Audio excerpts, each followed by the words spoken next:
Good morning students.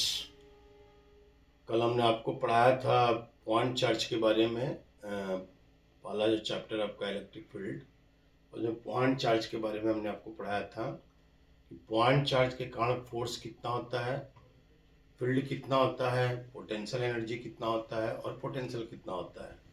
और सबका हमने कुछ टेक्निकल न्यूमेरिकल्स बताया था, कैसे फॉर्मूलाज बताया था, कैसे हम न्यूमेरिकल को टैकल करते हैं। अब हम पढ़ेंगे। आज हमने बताया था इस चैप्टर में 3 बेसिक पॉइंट्स को फोकस करना है।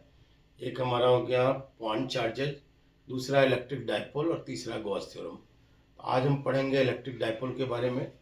तो देखिए हमारे इलेक्ट्रिक डाइपोल हमारा क्या है। ये हमारा देखिए electric dipole. Dipole dipole means die means होता है two, pole means end. A system consisting of two equal and opposite charges separated by certain distance। ये हमारा दो चार्जेज है, दोनों अगर यहाँ -5 कूलम है +5 कूलम होगा, और दोनों चार्जेज के बीच में डिस्टेंस हमारा कितना है, 12 है। हम चाहें तो ए भी लिख सकते हैं, डी भी लिख सकते हैं, जनरली हम 12 लिखते हैं। और यहाँ पर एक डाइपोल मोमेंट एग्जिस्ट करेगा। ये हमारा डाइपोल मोमेंट है जिसका डायरेक्शन होगा -q2 +q। तो डायपोल मोमेंट हमारे लिए होगा, देखिए डायपोल मोमेंट जो हमारा है P, हम ये कह सकते हैं चूंकि नेट चार्ज यहाँ 0 है डायपोल में, Q नेट यहाँ पर हमारे लिए डायपोल में 0 होगा, लेकिन individual charge will exist. The dipole moment will be product of either of charge and distance between them. ये वैल्यू कितना, आइदर ऑफ चार्ज मीन्स कितना चार्ज है, दोनों में से कोई एक चार्ज लेने, Q इंटू 2L। तो 2QL को हम कर सकते हैं, that is called dipole moment. और इसका यूनिट होगा कूलम, और 2L डिस्टेंस है तो coulomb metre, this will be its unit. और इसका डायरेक्शन हो जाएगा -q2 +q। ये हमारे डायरेक्शन हो जाएगा डायपोल का, डायरेक्शन ऑफ डायपोल। ये हमारा -q2 +q। आइडियल डाइपोल हो जाएगा जब Q की वैल्यू बहुत अधिक हो और L की वैल्यू बहुत ही कम हो जाए। तो हमारे लिए आइडियल डाइपोल हम कर सकते हैं। Ideal dipole Q very large और 2L small but not 0, small but not 0।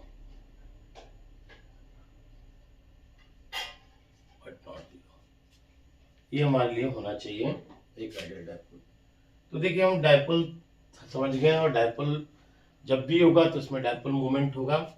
अब मान लीजिए देखिए इसके क्वेश्चंस, दो टाइप के क्वेश्चंस बनते एग्जाम में जनरली पूछता है।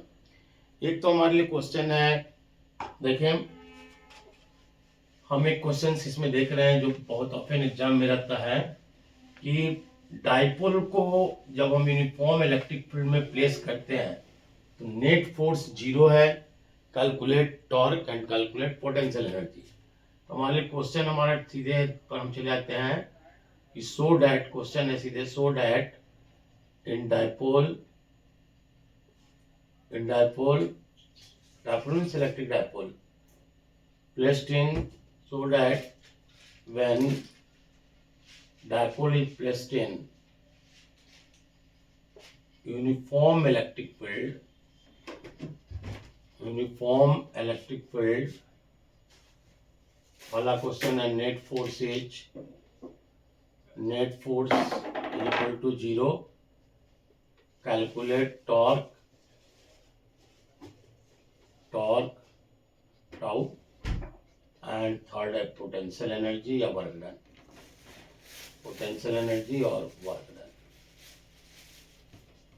हमारे देखें हमारे लिए यूनिफॉर्म इलेक्ट्रिक फील्ड है, यूनिफॉर्म इलेक्ट्रिक फील्ड या यूनिफॉर्म मैग्नेटिक फील्ड।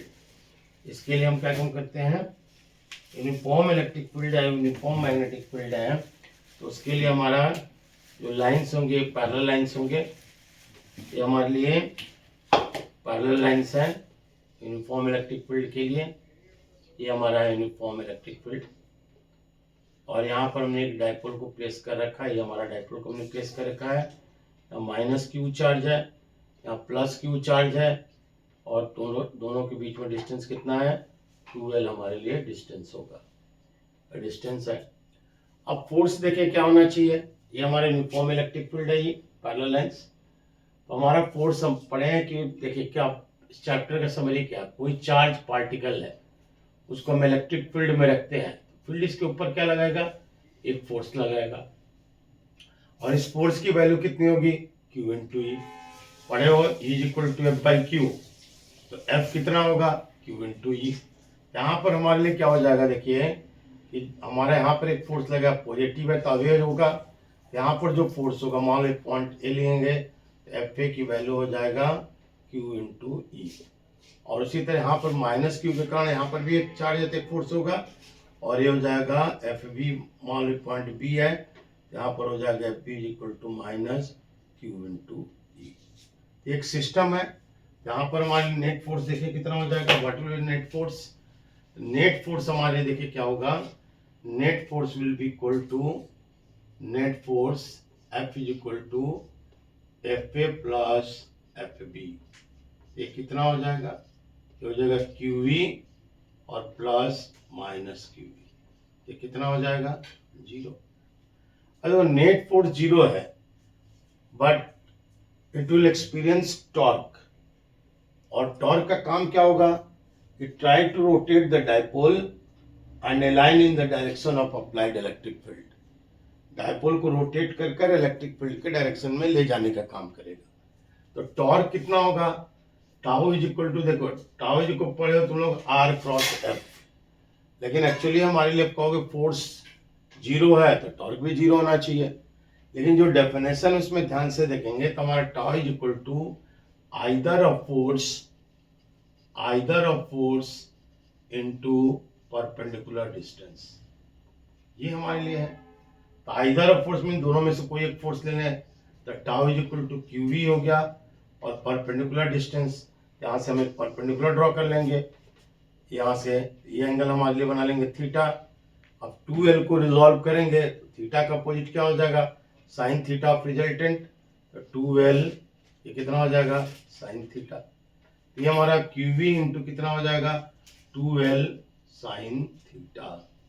तो देखो Q इंटू 2L कितना हो जाएगा, Q इंटू 2L हो जाएगा P, ये हो जाएगा tau is equal to PE sine theta, या इसी को हम लिख सकते हैं tau is equal to P cross E, P cross E। अब ये टाउ मैक्सिमम कब होगा, मैक्सिमम तब होगा जब हमारा थीटा की वैल्यू कितनी हो जाएगी, 90 डिग्री। तो maximum torque, maximum tau when theta is equal to 90, और ये वैल्यू हमारा कितना हो जाएगा, ये हो जाएगा थीटा 90 है तो टॉर्क कितना हो जाएगा, साइन 90 का वैल्यू 1 होगा तो tau is equal to P हो जाएगा। और मिनिमम टॉर्क होगा, minimum tau when theta is equal to 0 degree और 180 डिग्री, माने पैरेलल और एंटी पैरेलल। देखो sine 0 is also 0 and sine 180 is also 0। तो अगर हमारे लिए फील्ड और डायपोल मोमेंट दोनों अपोजिट डायरेक्शन में है तब भी 0 होगा, और सेम डायरेक्शन में तब भी 0 होगा। जब ये परपेंडिकुलर में रहेंगे तभी इसकी वैल्यू मैक्सिमम होगी। अब देखिए हमने फोर्स निकाल लिया, टॉर्क निकाल लिया, अब हमको पोटेंशियल एनर्जी निकालना है। तो पोटेंशियल एनर्जी निकालने के लिए देखें, पोटेंशियल एनर्जी निकालने के लिए हम यूज करेंगे, देखिए पोटेंशियल एनर्जी निकालना है तो वर्क डन हो गया, तो हमारा dW इज इक्वल टू क्या होता है, पढ़े हो dW इज इक्वल टू क्या हो जाएगा, F into dx, F into dx, ये हमारा फोर्स है। तो dW will be equal to, force हमारे कितना आएगा, हो गया हमारे लिए वर्क डन हो गया, फोर्स इंटू डिस्प्लेसमेंट, ये हमारे लिए वैल्यू हो जाएगा dW is equal to force either of force हो गया, तो हमारे लिए कितना हो जाएगा, QV इंटू यहाँ पर चाहे लिख सकते हैं फोर्स इंटू परपेंडिकुलर डिस्टेंस, या हम लिख पाएंगे यहाँ पर देखिए D W is equal to, अब हमारा रोटेशन है तो हमारे लिए क्या है, जैसे फोर्स इनटू डिस्प्लेसमेंट है, अब हमको यहाँ रोटेट करना है तो रोटेशन में क्या है, जो रोल हमारे लिए लीनियर मोशन में फोर्स का है वही रोल रोटेशनल मोशन में किसका है, टॉर्क का है। डिस्प्लेसमेंट लीनियर मोशन में अगर एक्स है तो रोटेशनल मोशन में थीटा हो जाएगा। D W is equal to tau into D theta, तो टाउ की वैल्यू हमने निकाल चुके हैं पीई साइन थीटा और ये हो जाएगा डी थीटा। यहाँ पर अगर हम इसको इंटीग्रेट कर लें तो integration of D W is equal to PE E integration of sine theta D theta और ये वैल्यू हो जाएगा थीटा टू थीटा वन।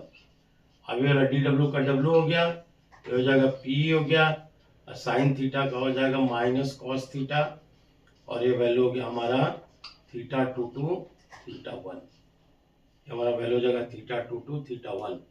अब इसको हम सॉल्व कर लेंगे, डब्ल्यू इज इक्वल टू हो जाएगा हमारे लिए minus P E cos theta two minus cos theta one, ये हमारे लिए वैल्यू हो जाएगा cos theta two minus cos theta one.